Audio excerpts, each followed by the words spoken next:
بسم الله الرحمن الرحيم الحمد لله رب العالمين الصلاة والسلام على رسول الله صلى الله عليه وسلم كبراتنا كبران بيتسبوچاችን እንደምን አላችሁልን የተከበሩ ሰላምታችን ወደ እናንተ ይድረስ السلام عليكم ورحمة الله تعالى وبركاته ይህ ሳምንቱን ጠብቆ ወደ እናንተ የሚደርሰው የስአሉነክ የተሰኘው ፕሮግራማችን ነው ከናንተ የሚመጡ ጥያቄዎቻችሁን በሼክ የምናስመልስበትና እንደዚሁም ሐሳቦችን የምንለዋወጥበት መድረካችን ነው የስአሉነክ ፕሮግራም ዘወትር በዚህ ሰዓት ወደ እናንተ መድረሱን ይጀምራል በተለያዩ የሶሻል ሚዲያ አማራጮችን መከታተል የምትፈልጉ ከሆነ በዋነኝነት ደግሞ በሚንበሩል ዒልም የዩቲዩብ ቻናል ላይ ማግኘት የምትችሉ መሆኑን ከወዲሁ ለማሳወቅ እንወዳለን እንደዚሁም ጥያቄዎቻችሁን 9282 ላይ YSን በማስቀደም ልትልኩልን ትችላላችሁ በተጨማሪም በ0948992121 ላይ በትልኩልን ይደርሰናል ወደ ለእናንተም መልሰን እናቀርበዋለን በተጨማሪም በሁሉም የሶሻል ሚዲያ አማራጮች በፌስቡክ በዩቲዩብ በቲክቶክ በኢንስታግራም በቴሌግራም እንደዚሁም በዌብሳይታችንም ጭምር አሁን ደግሞ በአጭር ጊዜ ውስጥ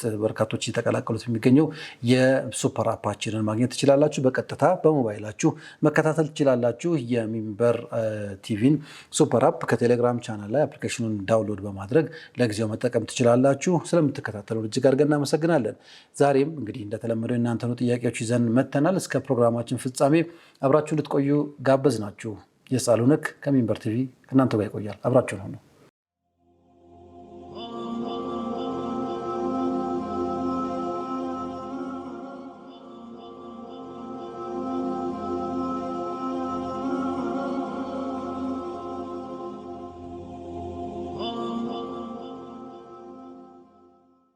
የተወደዳችሁ ተመልካቾቻችን በመከታተል ላይ የምትገኙት የስአሉነክ የተሰኘው ፕሮግራማችን ነው ከአሁን ሰዓት ጀምሮ ወደ እናንተ መድረሱን ይጀምራል ማለት ነው ከሼክ ጋር ቆይታ እናደርጋለን اهلا وسهلا ሼክና الله يخليك الله يجزاكم الله خير ዛሬም ከተመልካቾቻችን ጥያቄዎች መጥተዋል እንግዲህ ጥያቄዎቻቸው ለበርካቶች ያስተምራሉ አንዳንዶቹ ጥያቄዎች የተደገሙ ወይም ደግሞ በተለያየ አይነት መልኩ ቅርጻቸው ተቀራራቢ ቢሆንም ምላሻቸው ግን በርካቶችን ያስተምራል ስንል መልሰን የምናቀርባቸው ጥያቄዎች አሉ እርሶም ደግሞ ይሄንን ለመመለስ እዚህ ስለመጡ ሹክራን جزاكم الله خير الله يخليك بارك الله فيك የመጀመሪያ ጥያቄያችን የሚለው እንደዚህ ነው አዛን ድምጽ ካልሰማው የኢቃም ድምጽ የኢቃም ብቻ አድርጌ መስገድ ይችላል ወይስ አዛን ማለት ግዴታ ይሆንብኛል ይላል صلاة الناس بسم الله الرحمن الرحيم الحمد لله رب العالمين والصلاة والسلام على رسول الله صلى الله عليه وسلم بنجمريا أذان ምንድነው ከሚለው እንነሳለን አዛን ማድረግ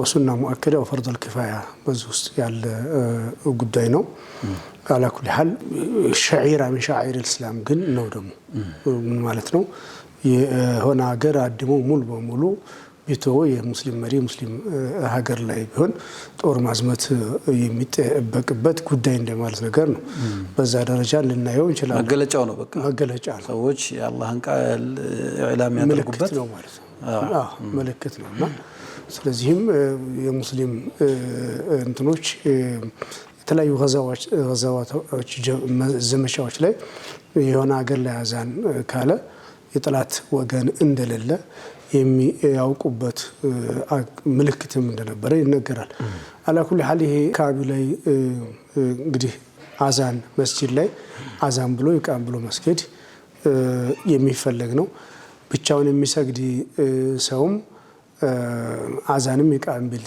ይችላል በተለይ ሜዳ ላይ በሚሰግድ ደግሞ ፈላት ላይ ጫካ ላይ ከተማና የለማው የሰዎች መኖሪያ አካባቢ ራቅ ባለ በሚልበት ቦታ ላይ ያው በሐዲስ እንደመጣው አዛን ብሎ ይቃም ብሎ የሚሰግድ ሰው ከሆነ ጁንዱላህ ካላህ ወታደሮች ሰራዊቶች ይከተሉታል ተከትለውት ይሰግዳሉ ይመሰክሩለታል አኽራምና የበለጠ ይወደዳል ቤት ውስጥ ያለውን በተመለከተ ግን አካባቢው ላይ አዛን ከሰማ ባደርግ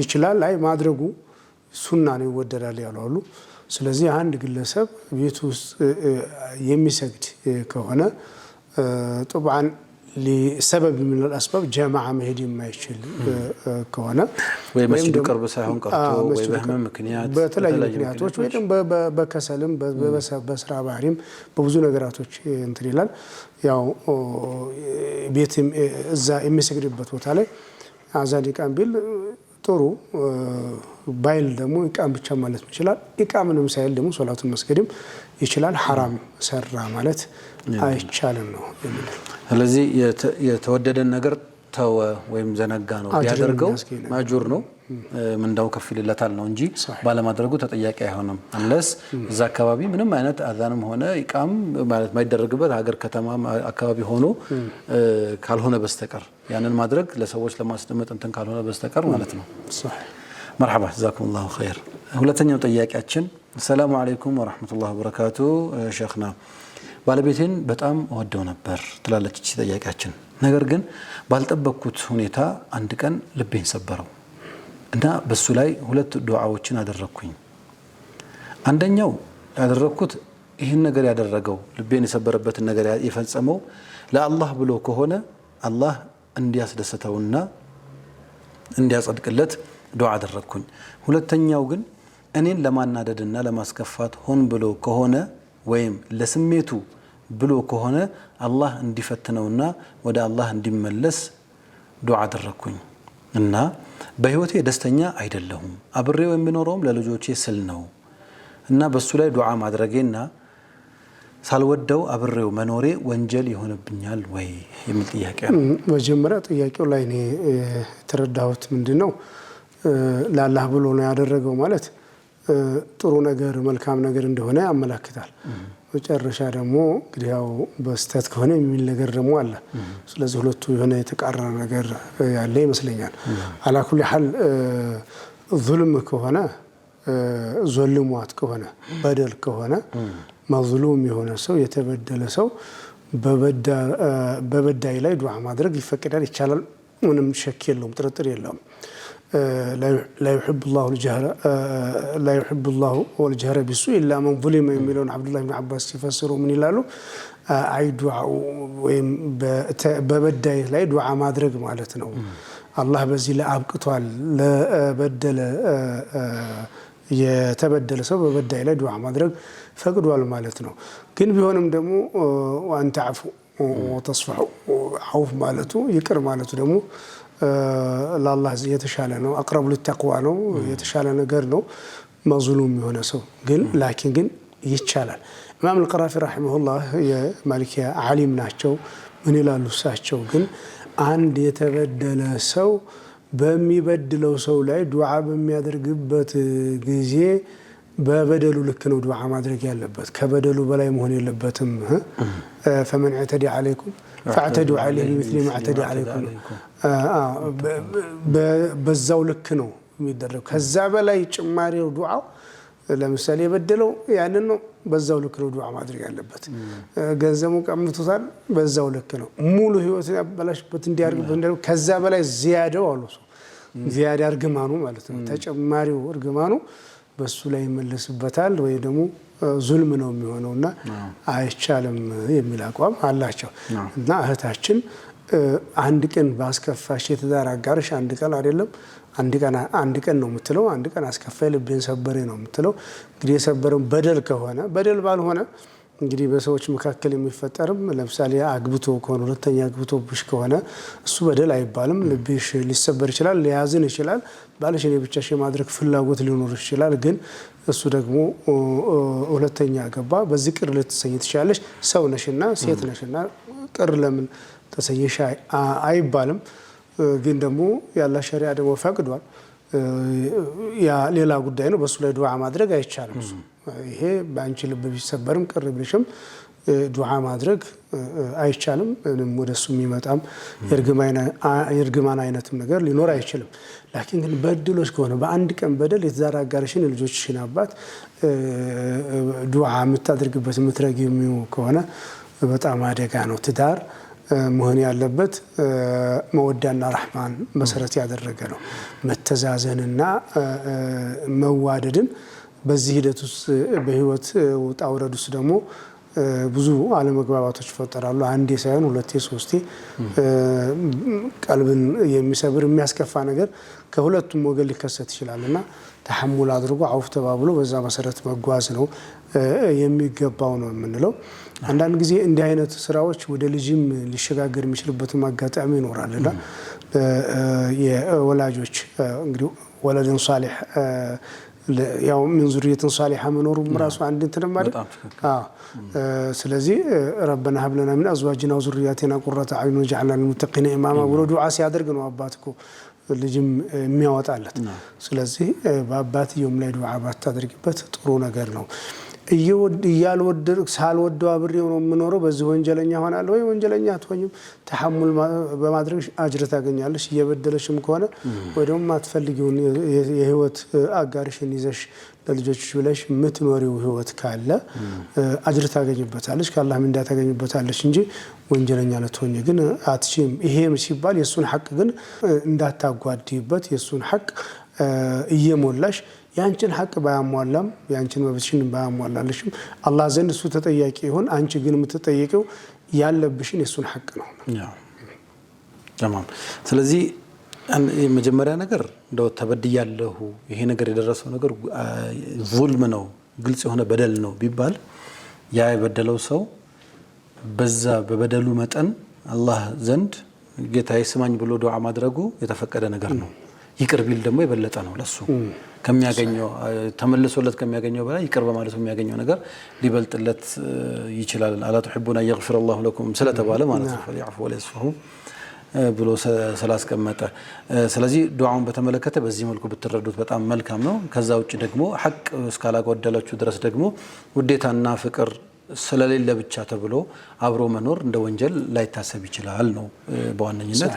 በተቻለ መጠን ግን በመሐከላችሁ ያለው አንዱ ያንዱን ሐቅ እንዳይጥስ ጥንቃቄ ማድረግ ይሄ ከተጠያቂነት ስለሚያድን እሱ ላይ ጥንቃቄ እናድርግ ነው። መርሐባ ጀዛኩሙላህ ኸይር። ሌላኛው ጥያቄ እንደዚህ ይላል። ሰላም አለይኩም ወራህመቱላሂ ወበረካቱ ኡስታዝ፣ የኔ ጥያቄ ሰላት ስንሰግድ ከተሸሁድ ከተነሳን በኋላ ወይም ሶስተኛው ረካዓ እና አራተኛው ረካዓ ማለት ነው ስንነሳ በፋቲሃ ብቻ ነው ወይስ ሌላ ተጨማሪ ሱራ መቅራት መጨመር እንችላለን የሚል ጥያቄ ነው። እንግዲህ ቁርአን ላይ በተመለከተ ዑለሞች መካከል ዝርዝር ጉዳዮች አሉ። እንደ አጠቃላይ በሶላት ላይ የሚቀራው ጉዳይ ግን ከሁለተኛው ረካዓ በኋላ ያለው ሶስተኛ ረካዓ ላይና አራተኛ ረካዓ ላይ እንደ ዙህርና ዐስር ዒሻ ላይ ወይም ሶስተኛ ረካዓ ላይ ብቻ መግሪብ ላይ ደግሞ ከፋቲሃ ውጭ ሌላ ሱራ መቅራቱ እንዴት ይታያል የሚለውን ሲናገሩ በሻፊዒ መዝሀብ መቅራቱ ይቻላል ወይም ደግሞ ሙስተሐብ ነው ያሉ አሉ። እንደ ኸጢብ ሽርቢኒ አይነቶች ሙስተሐብ ነው ብለው ተናግረዋል። ሌሎች ኢማም ነወዊም ለዚህ መረጃ ሊኖር ይችላል የሚል የጠቀሱ ነገር አላቸው صحيح مسلم لا ያለ ሐዲስን ላኪን ሌሎች ጅምሁሮቹ ሁለቱ የመጀመሪያ ረካዓዎች ፋቲሃና ሱራ ይቀራባቸዋል። ከዛ ውጭ ያለው ፋቲሃ ብቻ መቅራቱ ነው የሚጠበቀው የሚወደደው ብለዋል። ይሄ የሐነፊ መዝሀብ ነው እና ሌሎች መዝሀቦች ደግሞ ከፋቲሃ በኋላ ከሁለተኛው ረካዓ በኋላ ያለውን ሱራ መቅራቱ ሱና አይደለም የሚወደድ ነገር አይደለም የሚል አቋም ወስደዋል። ሐነፊዎች ግን ሁለተኛው ረካዓ ላይና የመጀመሪያው ረካዓ ላይ ከፋቲሃ በኋላ ሱራን ከረሳ ግን እንደ ቀዷ ይሆንለታልና ሶስተኛውና አራተኛው ረካዓ ላይ ከፋቲሃ በኋላ ሱራን መቅራት ይጠበቅበታል የሚል አቋም አላቸው እነሱ። تمام አንዳንድ ጊዜ ነሽህ ለምሳሌ ከኢማም ጋር በሚሰገድበት ጊዜ አንዳንድ ኢማሞች ያው ረጋ ብለው ነው የሚቀሩት። አንዳንድ ሰው ደግሞ ፈጠን ብሎ ፋቲሃን ይጨርስና በመሃል ጭርታ ነገር ይኖራል። በተለይ በሁለተኛ ሶስተኛና አራተኛ ረካዓ ላይ ጀህርም ስለማይወጣ ማለት ነው። ስለዚህ እዛ ሰዓት ላይ ዝም ከማለት ብሎ ሌላ ማተየሰር ቢቀራ በሻፊዒ መዝሀብ እኮ ይቻላል አለ ሙስተሐብ ነው ብለዋል። እዛ ማድረግ ይችላል። በሌሎች ደግሞ አይቻልም ብለዋል። والخلاف في ساعة ነገሩ ዘና ያለ እንትን ነው ያለው አቋምና ዑለማዎች መካከል ያን ያክል በገራለት መሄድ ይችላል ማለት ነው። تمام ان شاء الله ወደ ቀጣይ ጥያቄያችን ከመሄዳችን በፊት ኢንሻአላህ የሀፍታ ረፍት እንውሰድና ለተመልካቾች ኢንሻአላህ ተመልሰን ብንመጣ በጣም መልካም ይመስላል። ኢንሻአላህ ተመልካቾቻችን የሳሉን ከነው መከታተል ላይ የምትገኙት አብራናታችሁ ከኛ ጋር ስለሆነ እጅግ አድርገን እናመሰግናለን። በያላችሁበት የተባበቀ ቆይታ ይሁንላችሁ። ተመልሰን እንመጣለን።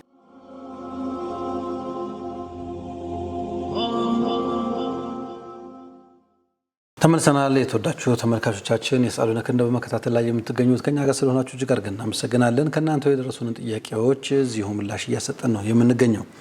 ሼኽና ሌላኛው ጥያቄያችን እንዲህ ትላለች። አሰላሙ አለይኩም ወራህመቱላሂ ወበረካቱ። ባለቤቴ ሰላት አይሰግድም እኔም እስክትሰግድ ድረስ አብረን አናድርም ብዬ እሱ ሲጠይቀኝ ፈቃደኛ ካልሆንኩኝ ወንጀለኛ ነኝ ወይ እንዴት ይታያል የሚል ሐሳብ ተነስቷል። ሌላም ምናልባት ከዚሁ ጋር በተያያዥነት የሚመለስ ሌላ ጥያቄ ነው፣ ግን አብሮ ቢመለስ መልካም ይሆናል ብዬ ስላሰብኩ ነው። ይሄም ባለቤቴ መጠጥ ይጠጣል፣ ሰላት አይሰግድም እና የመጠጡ ሽታ ስለማይስማማኝና መቅረብ ስለማልችል መኝታ ለይቻለሁ እና ይሄ እንዴት ይታያል? መኝታ ለይቻለሁ ለቤተሰብም ብንነግር እምቢ አለ። ይሄ ነገር እንዴት ይታያል? የወጪ የለኝም ይላል። የምንተዳደረው እሱ በሚሰጠን ንብረት ነው። ነገር ግን ቤተሰቦችም ሲመጡ አፍራለሁ። ሰው ሲሰግድ እሱ ለብቻ ቁጭ ብሎ ቲክቶክ ይመለከታል፣ ድምጹንም አይቀንስም፣ ክብርም የለውም። ይሄ ነገር ወንጀሉ እንዴት ነው ይላል ይሄኛው።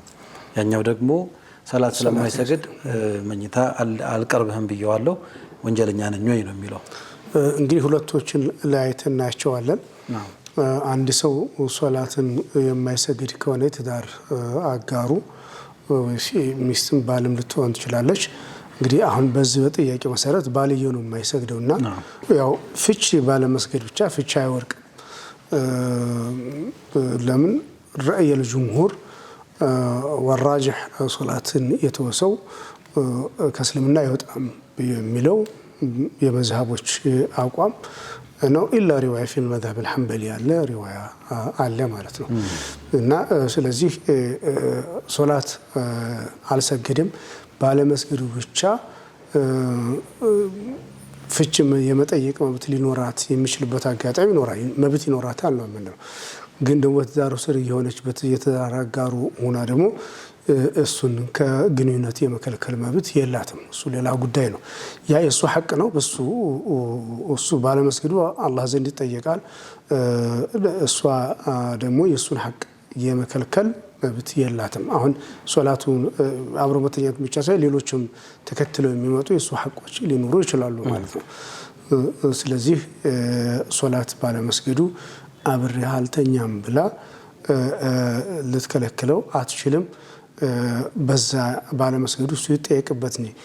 ኢላ ኢዛ ካነ ምን ይላል እንትን ካልሆነ በስተቀር እሱን ተርጊብ ለማድረግ ወይ ደግሞ ሶላት እንዲሰግድ ለማድረግ ያደርገዋል። ለዘጅር ሳይሆን ምን ማለት ነው? ለመቅጣት ሳይሆን ለቅጣት ሳይሆን አልሰገድክም እስከዛ ድረስ እኔ ጋር አንገናኝም የሚል ቅጣት ሳይሆን ተርጊብ ከሆነ ኢን ኡሪዱ ኢላ ልስላህ ወማ ተውፊቅ ኢላ ቢላህ ይሆናል።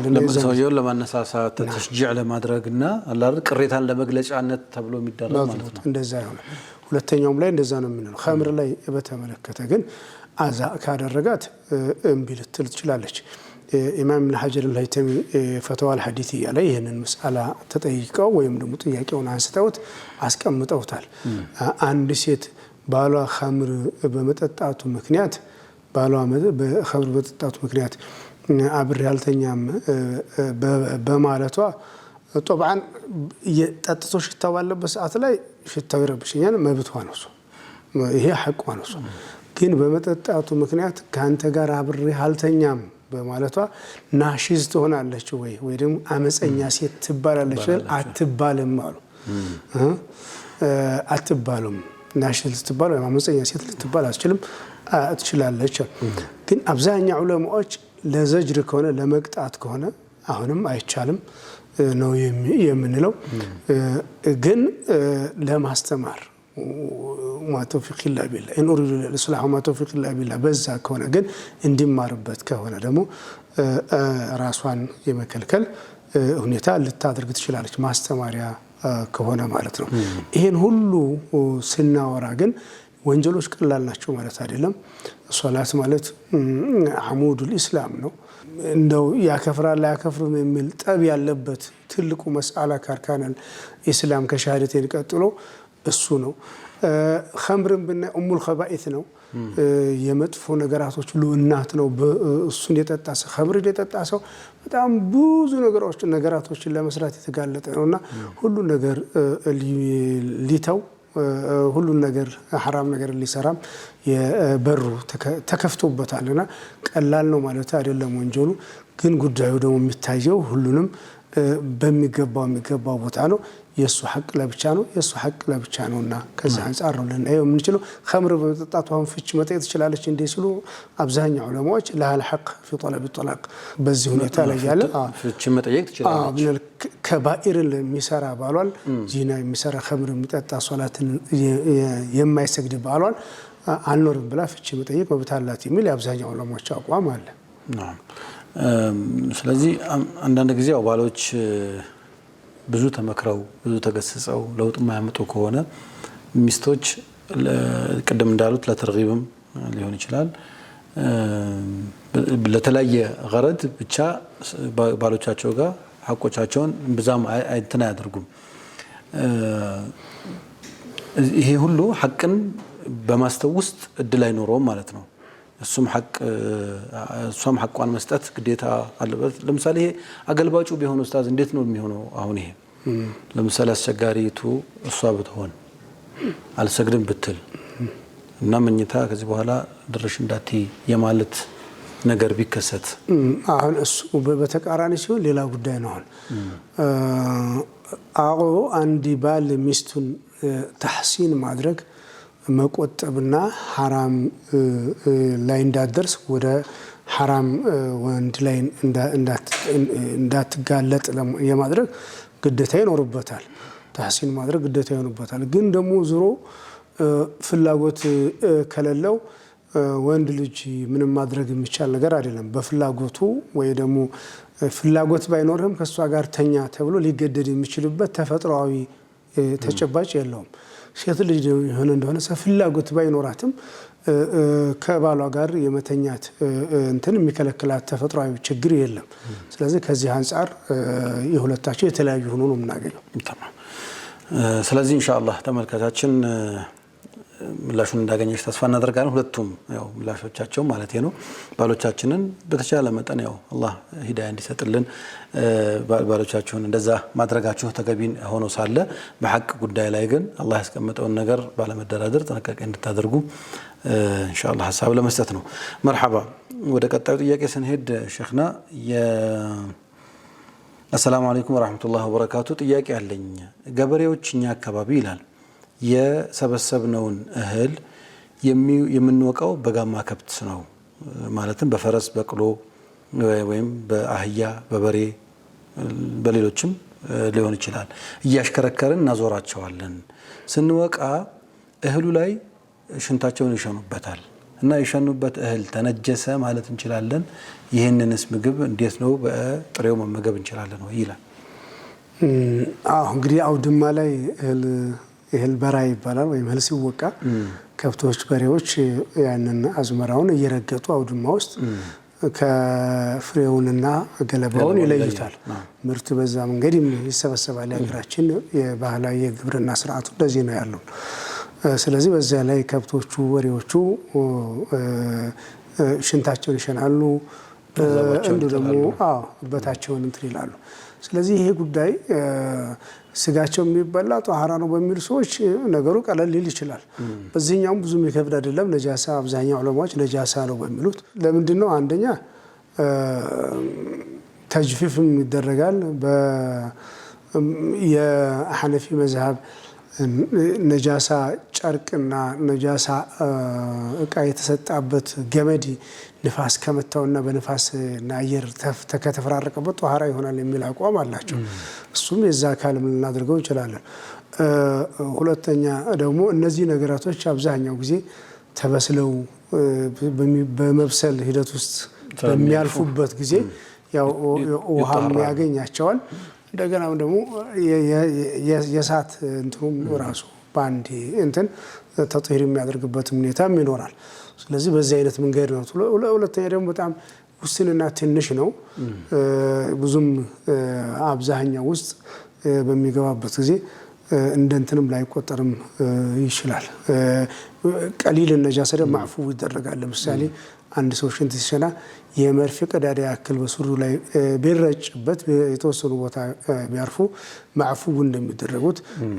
በሐነፊ ደግሞ ሩብዕ ድርሃም የሚሉት አላቸው ወይ ደግሞ ሩብዕ ከፍ የሚሉት ነገር አላቸው ነጃሳ በዛ ሁኔታ ላይ በነጃሳ ሙገለዛው ሙከፈፋው ይያሉ በኪሎና በስፋት የሚለኩበት አለ ስለዚህ ነገሩ ሙተሳማህ ነው ነገሩ ገርና ቀላል የሆነ ነገር ነው ችግር የለውም ነው ምን ኢንሻአላህ ከተቀላላ ከሚወቃው እህል አንፃር ከብቶቹ የሚሸኑበት ቦታ መጠኑ አነስተኛ ሊሆን ስለሚችል ከተቀላላው ጋር ሲቀላቀልና ሲደባለቅ ማዕፉ ሊሆን ይችላል አንደኛው እንትን ነው ሌላኛው ደግሞ ሁለተኛው በመረጋገጥ ብዛት ተጅፊፍ ሊመጣ ይችላል መልሶ እንደገና ሲንከባለል ሲወጣ ንፋስ ሲነካው ከዛ ማበራየትም ንፋስ እየተሰጠ ማደራረቅ ምናምንም ስለሚኖር በዛ ምክንያት ሊጣራ ይችላል ነው ሶስተኛው ደግሞ ምናልባትም የሚበስል አይነት ነገር ከሆነ ውሃ ሲነካው ወይም ደግሞ እሳት ሲነካው ይሄም የማጣሃራት ሂደት ውስጥ ሊያልፍ ይችላል ነው ወይም ደግሞ ተፈጭቶ እንደዚህ ቅርጹንና ይዘቱን ቀይሮ የሚመጣ ከሆነ በእነዚህ ፕሮሰሶች ውስጥ ሊጣራ የሚችልበት አማራጭ ነው ማለት ነው ሌላኛው አራ ደግሞ እንደው ስጋቸው የሚበሉ እንስሳት ሸንታቸው እንትና አይሆንም አይነጅስም የሚል አቋም የሚከተል አካል ከሆነ ደግሞ ይሄ እንደውም ይሄ ዶሮራቶች እንዲህ አይነት ችግሮች ላይ ደግሞ فمن ابتلي بشيء مختلف فيه فله الأخذ بما شاء من الأقوال ليل الشيخ الإسلام الباجوري خلاف ባለበት መስአላዎች ላይ ፈተና ችግር ላይ ከተገጠመው አንዱን ራእይ መርጦ መያዝ ይችላል ከመዝሃቡ ሰላህ ሊሆን የሚችል ከመዝሃቡ መውጣት ይችላል ይላል ጀዛኩሙላህ ተመልካቾችን እንደተመለሰለት ተስፋ እናደርጋለን ኢንሻአላህ ሌላኛው ጥያቄያችን ምን ይላል ሸኽና ትንሽ ልጅ ከትምህርት ቤት ስትመለስ መንገድ ላይ ወርቅ አገኘች የ16 ዓመት ልጅ እኔም ተቀበልኳት አክስቴ ወርቅ ቤት ወስዳ ስታስመዝነው 2 ግራም ከግማሽ ነው አሏት አክስቴ በ4000 ብር ገዛችኝ ከገዛችኝ 1 አመት ይሆናል ወርቁ ደግሞ ከተገኘ 3 አመት አልፎታል እና ወርቁን አስመልሼ ለመስጂድ ልስጥ ወይስ 4000 ብሩን ለምስኪን ልስጥ ወይስ ምን ላድርገው የሚል ነው ይሄ ሉቀጣ ደርሷል ያው ንሷቡ ደርሷል ሉቀጣ ማለት የጠፋቃ ማለት ነው የጠፋቃ ተህዲዱ በመጠን የተቀመጠ አለ ሐዲስ ሰሪቃ ላይ ያስከትል የሚችል የሚሉ አንዳንዱ ሌላ ይሰጡታሉ እንደው ባለቤት ወደ ኋላ ተመልሶ ንብረቴ ነው ብሎ ሊፈልገው የሚችል ሁሉ ሉቀጣ ተብሎ ይቆጠራል ይታያል ተብሏል አንዳንድ ጊዜ አንድ ብርቱካን ጠፋይ ወይ አንድ ሙዝ ጠፋይ ብሎ ተመልሶ ላይ መጣ ይችላል አንድ እንትን ያን አንስቶ ቢጠቀሙ ችግር የለውም እሱ መጠኑ አነስተኛ ሆኖ የጣለው ሰውዬ አሁን ለዚህ ብሎ አይመለስም ተብሎ የሚገመት ሊፈልገው አይችልም ብሎ የሚገመት 2 ግራም ተኩል በጣም ብዙ ብር ነው እና ይሄ ንሷቡ ደርሷል የሉቀጣ ሁክሙ ደግሞ ቢያንስ 1 አመት ያክል የጠፋው ብሎ ማሳወቅ መጠየቅ በአሁኑ ጊዜ ደግሞ በጣም ይሄን ወደ ባለቤቶቹ ለመድረስ ብዙ መንገዶች አሉ ወይ የሚያሳወቂያ ድሮ በገበያ ቦታዎች ላይ ሰው የሚሰባሰቡበት መስጂድ በር ላይ ነበር የሚለው ለአመት አንዳንድ መዝሃቦች 2 አመት የሚሉም አሉ አላኩል ይሐል በአሁኑ ሰዓት ላይ በሶሻል ሚዲያ ወይም ደግሞ በሬዲዮ መናገር ይቻላል አኪድ يعني አንዘግብም አይሉ ይዘግባሉ እንዲህ አይነት በዚህ ጎዳና ላይ እቃ የጠፋው ሰው ብሎ ቢናገር እቃ የጣለ ሰው እንትኑን ሳይናገር ማለት ነው መጠኑ ምኑ ሳይናገር ምልክቱን ሳይናገር ቢናገር እቃው ባለቤቱ ሊያገኘው ይችላል ከዛ ጊዜ በኋላ ግን ወይም ደግሞ መንገድ ላይ ከሆነ ያገኘው ደግሞ ለአካባቢው ሰው ስልኩን ሰጥቶ በሄድም ሊጠበቅበት ይችላል አንዳንድ ጊዜ ሙስሊም ሀገር በሚሆንበት ጊዜ ለፖሊስም ለሚመለከተው አካል ለፖሊስ ማሳወቅም ተገቢ ሊሆን ይችላል ይላል አማናን የሚጠብቁ ሰዎች ናቸው ተብሎ ከታሰበ ይላል ላኪንهم ይሄን ሆኖ ባለቤቱ ካልመጣ ደግሞ ምን ያድርገው ብለን ብንል ዑለማዎች መካከል ሁለት አቋም አለ ሙሉ ሙሉ ሰደቃ ይስተው አይጠቀመውና ባለቤቱ ከመጣ ይክፈለው ሰደቃ ይስተው ባለቤቱ ሲመጣ ከመጣም የመክፈል በሁለቱም አህዋል የመክፈል ግዴታ ይኖርበታል ተብሏል ስለዚህ አሁን ይሄ ግለሰብ ብድግ አድርጎ በዚህ ሁኔታ ለአክስቱ ሰጥቶ እንዲሸጥ ማድረግ ተገቢ አይደለም ነው የምንለው። ስለዚህ አሁንም ማሳወቅ የሚችልበት እድል ካለ ያሳውቀው። ካላሳወቀው ግን ምን ማድረግ አለበት? ትክክለኛ ዋጋውን አስገምቶ ትክክለኛ ዋጋውን አሁንም እንደ የወደቀ ነገር ያለፈበት ዝም ብሎ ከሚሸጥ ተገቢ ስላልሆነ አማና ስለሆነ በሚገባው ዋጋ ተሽጦ ተገምቶ ያንን ብር ወስዶ ሰደቃ ለመስጂድም ሆነ ለተለያዩ ለኸይር ለበጎ ነገር መዋል ይቻላል ነው የምንለው። መርሐባ ሸኽና፣ ምናልባት አሁን እንደዚህ ለቀጣ ወድቀው የተገኙ ነገሮች 3 ዓመት አንድ ሰው ጠብቆ በተባለው መሰረት ቢጠቀመው ሸርጥ ማስቀመጥ አለበት። ከተገኘ ልመልስ ማለት ግዴታው ነው። ምንም አይነት ዓመት ቢሆን የመመለስ ግዴታ ይኖርበታል። ከዛ በኋላ ይሄ ሚልክ ይሆናል ማለት አይችልም። የፈለገ ነገር ወድቆ የተገኘ ነገር ነው። ሻፊዒ እንደውም ሐታ ሰደቃ ቢሰጠው ራሱ የመመለስ ግዴታ ይኖርበታል። አጅሩ እሱ ይሆናል ብለዋል። ተማም። ስለዚህ ወድቆ ያገኘነውን ነገር በተለይ ባለቤቱ እንደሚፈልገው እርግጠኛ ምን ሆነባቸውና የጠፋበት ሰው ሊቸገርበት የሚችል ጉዳይ ከሆነ በየትኛውም አይነት መለኪያ የኛ ንብረት ሆኖ ሊገመት አይችልም። አንድም መደረግ ያለበት አሳውቀን ያ ሰው እስከ ተወሰነ ጊዜ ድረስ ምንም እቃው ሳይነካ አማናው ተጠብቆ መቀመጥ አለበት ራሱን ለመመለስ። ከ3 ዓመት ወይም ከ2 ዓመት በላይ ደግሞ ሆኖት ከሆነ 2 አይነት አማራጭ አለ። አንዳንዶቹ እይታ ጉዳዩን ለራሱ ተጠቅሞ ሲመጣና ከተገኘ ሊመልሰው በዚህ ሸርጥ ማድረግ ይችላል።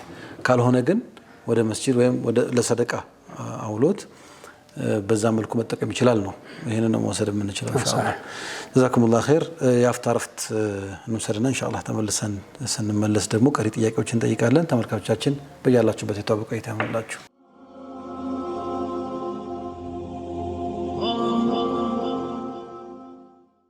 ተመልሰናል። ክቡራትና ክቡራን ተመልካቾቻችን በመከታተል ላይ የምትገኙት የሰአሉነክ ፕሮግራማችንን ነው። ከኛ ጋር ስለሆናችሁ እጅግ አድርገን እናመሰግናለን። ከእናንተ ውድ ተመልካቾቻችን የመጡ ጥያቄዎችን ሰብሰብ አድርገን በሼኽ ምላሽ እያሰጠን ነው የምንገኘው። ሼኽና ሌላኛው ጥያቄያችን እንደዚህ ይላል። አሰላሙ አለይኩም ወራህመቱላሂ ወበረካቱ። አላህ ኸይሩን ያብዛላችሁ። ጥያቄ ቁርአን ከመቅራታችን በፊት ይህን ዱዓ እናደርጋለን። اللهم بالحق أنزلته وبالحق نزل اللهم عزم رغبتي فيه واجعله نورا لبصري وشفاء لصدري وذهابا لهمي وغمي وحزني اللهم زين به لساني وجمل به وجهي وقوي به جسدي وثقل به ميزاني وارزقني تلاوته على طاعتك آناء الليل وأطراف النهار واحشرني مع نبي محمد صلى الله عليه وسلم وآله الأخيار الأبرار عليهم الصلاة والسلام. يهن دعاء نادرقالن بشريعة ايتان ደስ ይላል ዱዓው። ከቁርአን ከመቅራታችን በፊት ይሄንን ብለን መቅራታችን በሸሪዓው አንፃር እንዴት ይታያል ነው? እንግዲህ ከቁርአን ከመቅራት በፊት ዋርጅ የሆነው ምሽም إذا قرأت القرآن فاستعذ بالله ነው። አዑዙ ቢላሂም ይሄ ዱዓ ነው፣ ራሱ ዱዓ ነው። አንተ ተጠበቃለህ መጀናለህ ማለት ነው። በዚህ ላይ ዋሪድ የሆነ ነገር ያለ አይመስለኝም።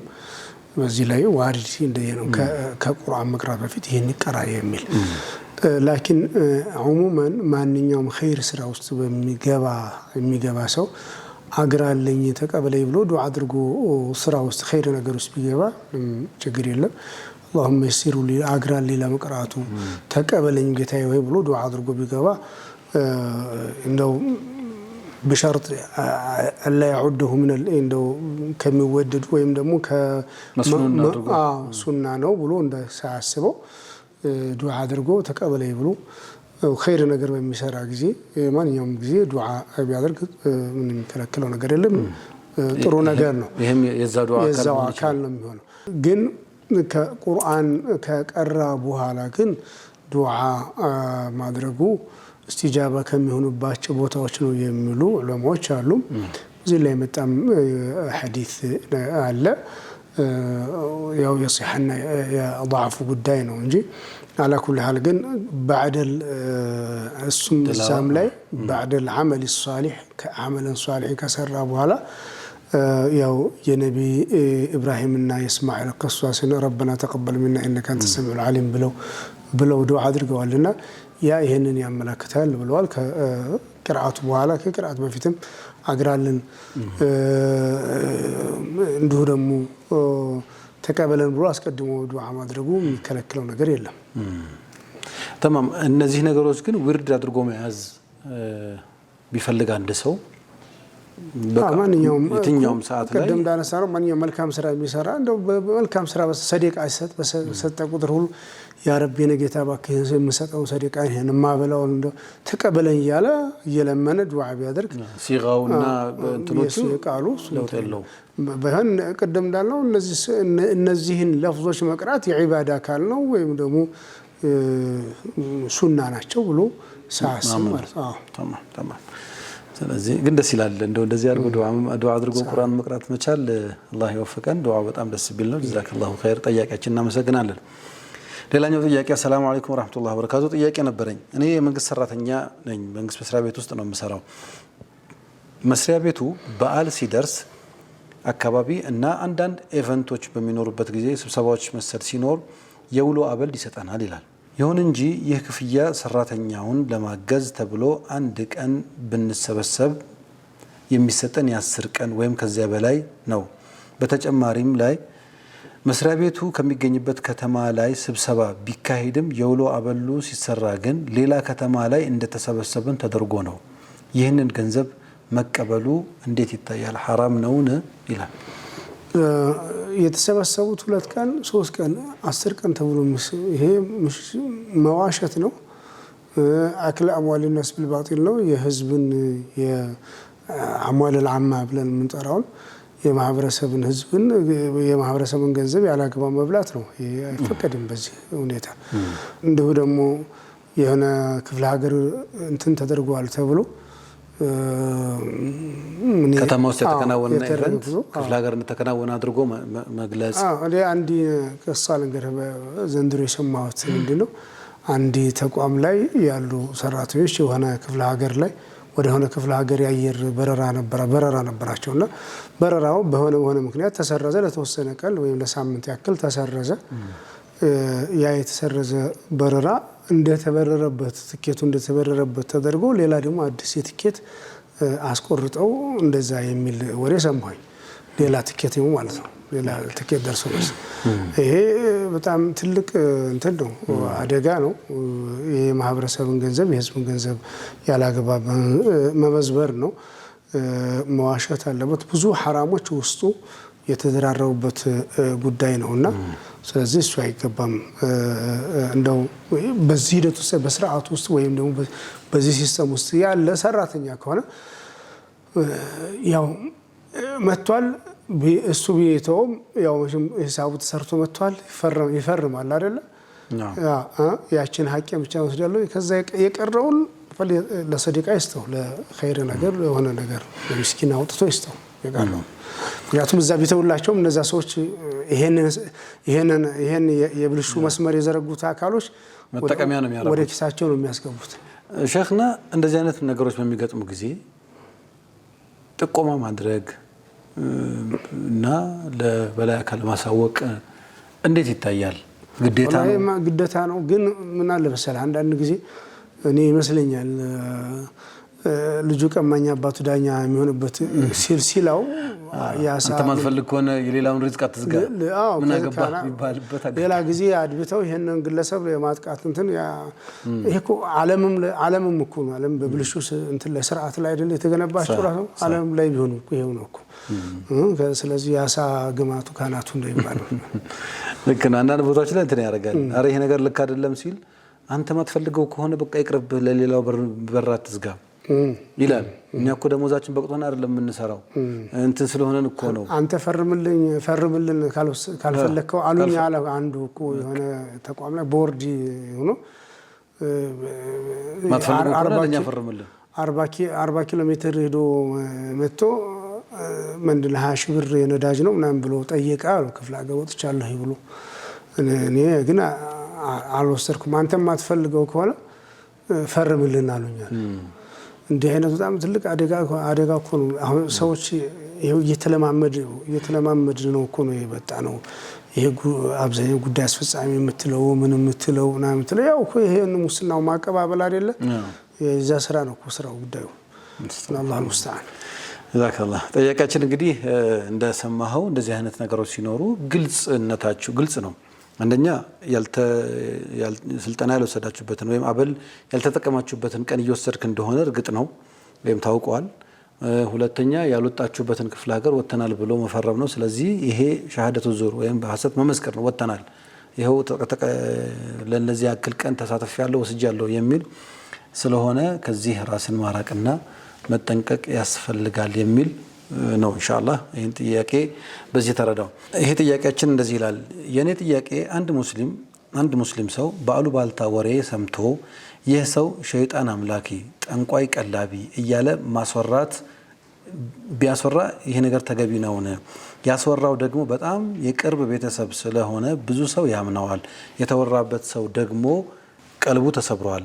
ይህን ተግባር እንዴት ነው ማስተናገድ ያለብን ይላል። አዩሃ الذين آمنوا اجتنبوا كثيرا من الظن إن بعض الظن إثم ነው ولا تجسسوا ولا يغتب بعضكم بعضا ነገርየው በጣም ከባድ ነው። አስሉ አልዓላቃ مع الغير ከሌላው ሰው ጋር የሚኖረው ግንኙነት የሚገነባው على حسن الظن واليقين والصدق ነው። ከሌላ ሰው ጋር ከጎረቤት ጋር ከትዳር አጋር ጋር ከስራ አጋር ጋር በማንኛውም መንገድ ከምትገናኘው የማህበረሰብ ክፍል ጋር ሊኖረው የሚገባ ግንኙነት በእውነተኝነትና በታማኝነት እንዲሁ በحسن الظن ነው አይደል? እያኩም ወظن فإن الظن أكذب الحديث ነው አይደል? ነብዩ ሰለላሁ ዐለይሂ ወሰለም ያሉት حسن الظن ነው። በጥሩ ጥርጣሬ ነው መሆን ያለበት። አይነ ለየቂን እስካላየህ ድረስ ጉዳይ ውስጥ መግባት ተገቢ አይደለም። ኢማም ሻፊዒ እንደሚሉት حسن الظن فإن حسن الظن علامة من علامات حسن الختام ይላሉ። የአንድ ሰው መጨረሻው የማማሩ ምልክት በሌሎች ጥሩ ጥርጣሬ ይኖረዋል። ዑመር ኢብኑ አልኸጣብ እንደዚሁ በሐዲሳቸው ላይ በንግግራቸው ላይ ይላሉ ለወንድም ንግግር ጥሩ የሆነ ተፍሲር ታገኛለት በዛ ተረዳው ነው መሆን ያለበት ያ ነው እንጂ አስሉ ገና ባይኑ ያላየውን ያልሰማውን حتى ራሱ የሰማውን ራሱ ያየው መሰተር ኢላ ኢን ባቢል አምር بالمعروف والنهي عن المنكر ካልሆነ በስተቀር ይሄ ነው መሆን የሚገባው እንጂ በተለይ ደግሞ እንደው ይሄ ወሻኢጅ القرابه የዝምድና ገመዶችን ወይ ደግሞ ድርን የሚበጣጥስ ነገር በጣም ልንጠነቀቅ የሚገባ ነው። አላህ ፊት የሚያስጠይቅ ነገር ነው። ሰውየውን ከመወንጀል በተጨማሪ የዝምድናንም ግንኙነት የሚያሻክርና የሚቆርጥ ነገር ነው። ለዚህ ሰበብ መሆን ደግሞ በጣም አላህ ዘንድ ረህመትን ማጫ ምክንያት ነው የሚሆነውና ልንጠነቀቅ ይገባል ነው የምንለው። እንዲህ አይነት ግለሰብ ሊመከር ሊዘከር ይገባል። አላህን ፍራ ሊባል ይገባል ነው የምንለው። ለከላህ በተለይ ደግሞ አሁን ሰውየው የተጠረጠረበት ይተሃም የተደረገበት ነገር من الكبائر ነው አይደል?